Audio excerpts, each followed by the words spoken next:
replace an ABS sensor and an A for Audi. You can see the ABS light is on and the traction control. The sensor we'll be replacing is on the driver's side rear. Wheel removed, we'll remove the old sensor. Take an Allen screw out and pull it out. Usually you have to dig them out like I did on this one. It will typically look like this. The wire back and just start disconnecting it. Move this 10mm bolt on this plastic bracket.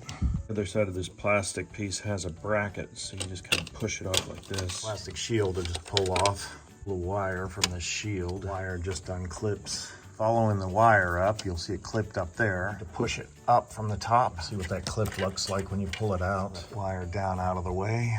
Following it to its next connection. A little clip here.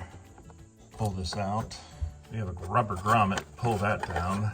We have the wire disconnected from the bottom. Now we have to disconnect it from the top. Up the back door, pry up the back seat a little bit. Connector would be right here. Let's connect the connector. Before we push the connector down, we're gonna wanna tie a string to it so we can pull the other sensor up. Remove this piece of foam. Connector just dropped right through the hole, so I don't think putting a string on it is gonna be as necessary.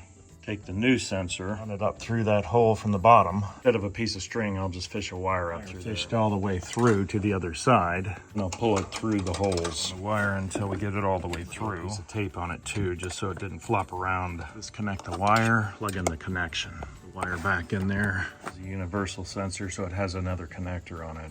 The clips back in. Put the sensor in, I put anti-seize on everything. Help it from getting stuck. And push it in. Anti-seize on the fastener. Place it in. Make sure it's flush and tight. Take it for a drive. After about 100 feet, the codes go out.